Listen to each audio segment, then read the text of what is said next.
In this week's episode, I'm joined by Catharine Montgomery, the founder and CEO of the social impact focused communications agency, Better Together. This week, our conversation is about Uncle Nearest Whiskey, Starbucks' new accessible store, Florida's Black churches, and more. Hey there, my name is Bernadette Smith. Welcome to 5 Things in 15 Minutes, my weekly show where I bring good vibes to DEI. That is good vibes to diversity, equity, and inclusion with a little dash of corporate social responsibility. What I've found is that there are lots of news stories about what's going wrong in the world and lots of negative data. But there are also a lot of things going right. That's what I like to focus on. I search for DEI stories that we can be inspired by and learn from. My hope is to inspire you to experiment with some of these inclusive actions and policies within your own organization to help you build a more inclusive world.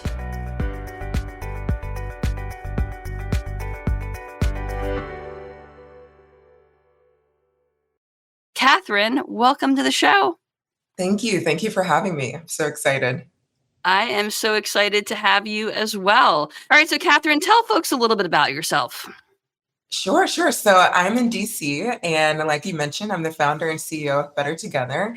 And what we do is we work with organizations and companies that want to make the world a better place. So we are full service communications agencies. So from public relations to media relations, creative, videography, photography, whatever is needed. We do it for organizations, but whatever our role is, we must be making the world a better place. I love it. So can you talk a little bit about maybe like a mini case study or maybe an example of something you're working on right now? Of course. So one of our clients, actually Red Rabbit, they were actually featured in Axios DC last week, and they bring culturally relevant food to cafeterias at public and charter schools. So your kid might go to school and get a peanut butter and jelly sandwich with a carton of milk. We were all there with the rectangle pizza. But what about seeing things that, you might see at home, but others might not? So chana masala, different dishes like that, aren't normal to every student. And the chefs are trained to talk about why they're important. What about the history of the dish? If, a student, it says, what is this? Where did it come from? The chefs can say, this is from here. This is why it's important. This is what you should know about it. And it's not unusual to see those types of foods in classrooms. So they also use local art to, reconfigure the cafeteria. So they're not just, the blank walls that are typical.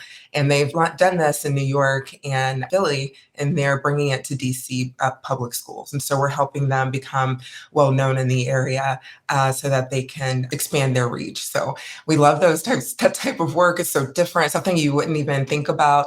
And we're really excited to partner with them.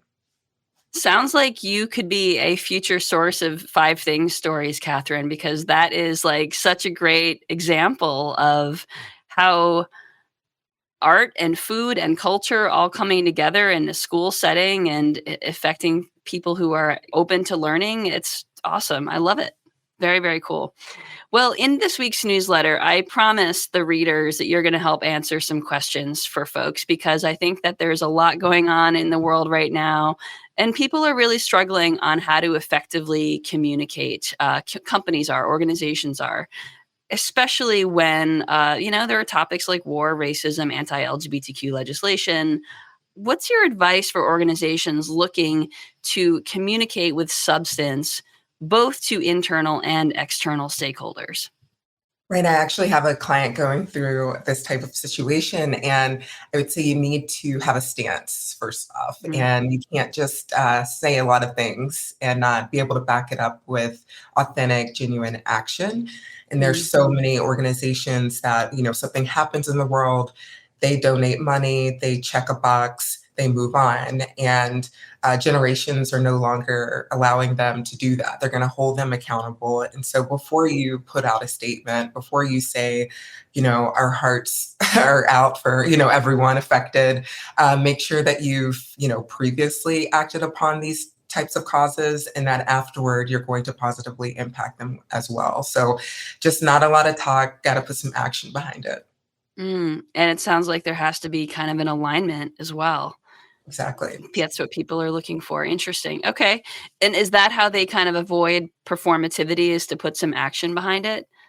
Yeah, like you mentioned, the alignment piece is really important. So if you have action, you start to help communities or whatever the situation is, unless you've done it before and unless people can see right through, performative action. Mhm. It has to be something where it's long term, it's a plan, it takes time to make change. It's not something you can do one off.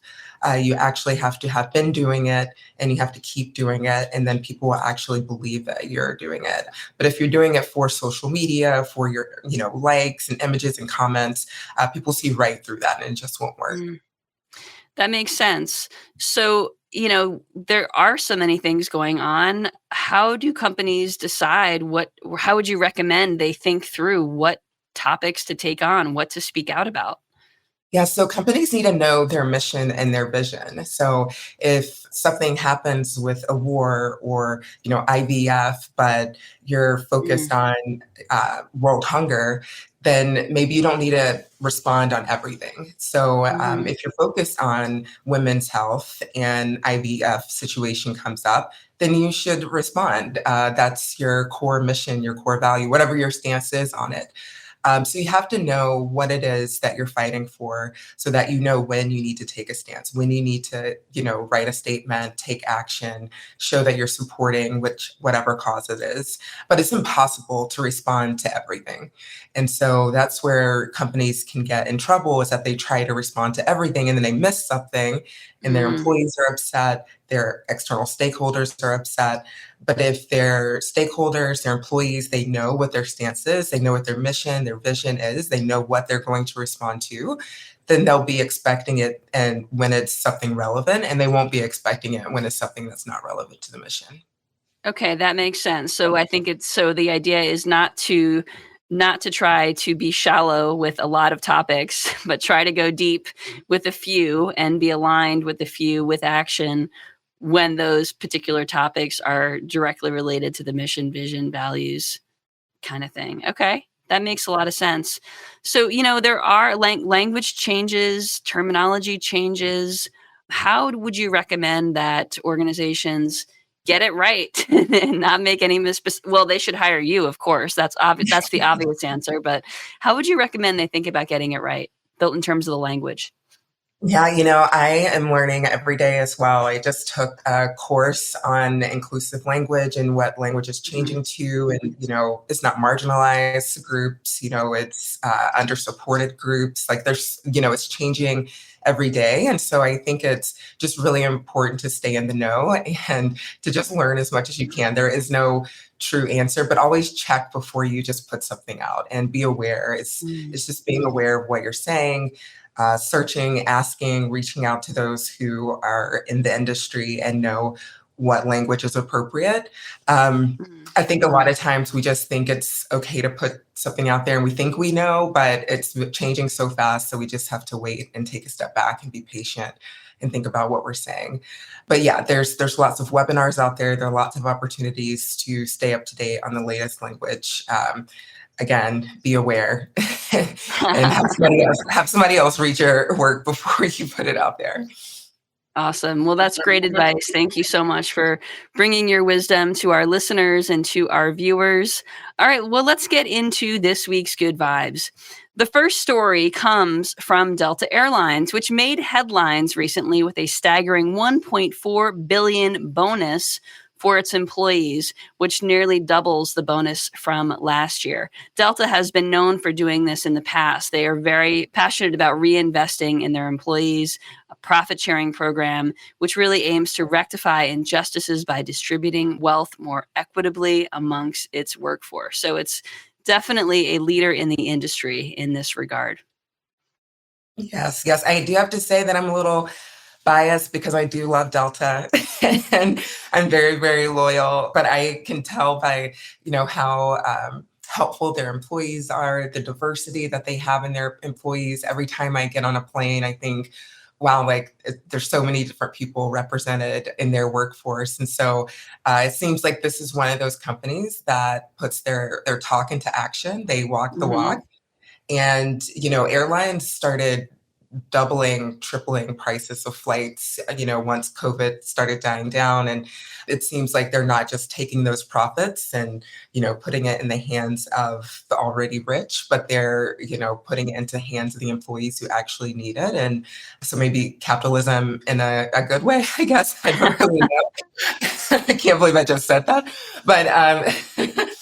But it seems like they're using the funds in a good way, which is great that they're giving it back to their employees.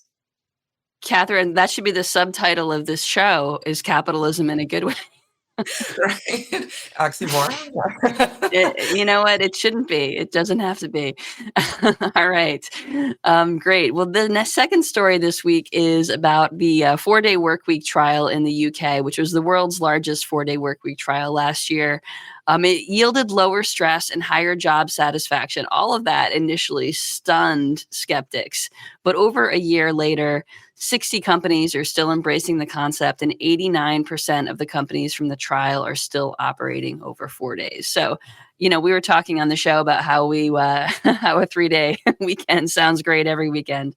So, yeah, I mean, I think this is great. We need to see more folks and more organizations allowing this kind of flexibility. Yeah, I love that they were just willing to do the study in general. It really Mhm. takes open-mindedness and willingness to maybe get something wrong or right or just the unknown, which a lot of countries are not open to. So I really applaud them for that. And you're right. Right before the call, I didn't even realize we were talking about the 4-day work week, and I was like, I need another day. And it always feels like that. But I do think maybe once we get that extra day, then we'll need another day and another day. It'll be a 1-day work week. But I really do applaud them for that and think that it's phenomenal. I can see how it could relieve stress. And actually, this week is Employee Appreciation Week, and I'm giving my employees like the last day of the week off. And, it just shows that that's what people are looking for. And they're looking for that extra time with their family and friends or themselves, whatever Yeah. makes them happy and helps them rejuvenate. 73% of folks are caregivers, and it really does matter to folks like that in particular, right? So, absolutely. And self-care, of course. Yes, yes. Something I'm trying to get into, which I'm very late to the game, obviously. But Better late than never. if anybody has any tips on some self-care, then let me know, please. Yes, tips on self-care. Drop them in the comments on LinkedIn. All right, folks. The third story this week is about Uncle Nearest Premium Whiskey, which I love this story. It's founded by CEO Fawn Weaver, became the top-selling Black-owned spirits brand globally, valued at $900 million, led by a Black woman in an industry dominated by white men, named after the first known African-American master distiller, Nearest Green. And she's keeping her company. She Yes. is going to acquire other companies. She's not going to sell out to a white brand, and she is keeping that legacy alive. And that's what I love about this story. I love it. Talk about generational wealth and female wealth. Black female wealth. I love it all. I was actually at a chief organization for executive women last week, and they had this whiskey available, and they were making old fashions for everyone. And so it's really just everywhere you look. This brand is everywhere, and we're so happy and honored to uplift her brand and her and everything that she's doing, and just for other, young women to look and see, yeah, I can do that too. It's the one type of person, and I see it transitioning from every industry. It's, not that I can't be vice president or, a teacher or go to space or, be in the Olympics or whatever it is. You can have your own distillery as well. So I love seeing that. Exactly. I love it was so that's so well said. That I absolutely agree. The possibility models, the inspiration, all of it. So good. All right. Well, the fourth story this week is about Black churches in Florida. So, in defiance of Florida's restrictive education laws, nearly 300 churches are spearheading Black history lessons. So this is led by Faith in Florida, a grassroots initiative that's combating Governor Ron DeSantis' push to limit race-inclusive education. So there's an online toolkit, resources with books and documentaries, which is preserving Black heritage and countering erasure, reviving a tradition of social justice activism in the church. Sometimes we just got to take the power back, right? Take the control back. Yes, there's so much there. First Florida, which I just can't. But Yeah, also, these churches just, you're right. Sometimes you just have to do it yourself. And that disappoints me in that haven't we, moved on, haven't, I don't know. It seems like we take steps back continuously. And this is one of those where it shouldn't have to be churches to talk about Black history. It just baffles me. yeah, And also, integrating religion with teaching is also, that could be an issue for some students and some families, and so you have to think about it from so many different angles. And I just wish it wasn't so politicized. I mean, I can wish a lot of things, but at least it's being taught, and we can't let it get lost in any way. And so I'm glad that they're taking it upon themselves to do it. Are they? I didn't notice this. So they are having some religious component to the education, the toolkits as well? Is that part of it? Oh, no, just, Oh, having a church in okay. Got it. general deliver the Got message. it. If you have a student who's Catholic and it's a Baptist church or, Methodist Right. church, and just thinking about all the different religions that there are. And, Sure. Black history isn't just, one religion or a religion, Of and, course. at all. So, there's a conflict there as well. So you Yeah. got, yeah. Thank you. Yeah, I mean, it is unfortunate that that's sort of what we've come to. This show is about hope, so I know that that's not the end of the story. And of course, when things change in Florida, you can definitely expect to hear about it on 5 Things. All right. Yeah. So the last story this week is from Starbucks, which just rolled out a fresh store design prioritizing accessibility and inclusion in DC's Union Market. So this store has power operated doors, lowered counters for wheelchair users, voice assist checkout, a revamped brewing system with tactile feedback for employees, digital boards with improved lighting and insulation to make things less sensory stimulating. And they've made the design open source so that other retail stores can take and use those ideas. And they're planning to roll this out to other stores across the world. So props to Starbucks.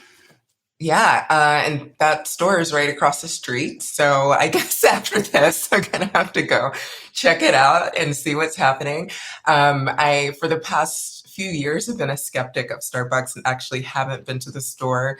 I am very, I mean, it's amazing that they're making these stores accessible. I think the disability community is often left out when it comes to DEI, and I love that this is at the forefront of what they're doing. And I hope it happens in more than, 3 stores that they have planned. I'm sure it will, and I'm sure it'll go Mhm. over extremely well.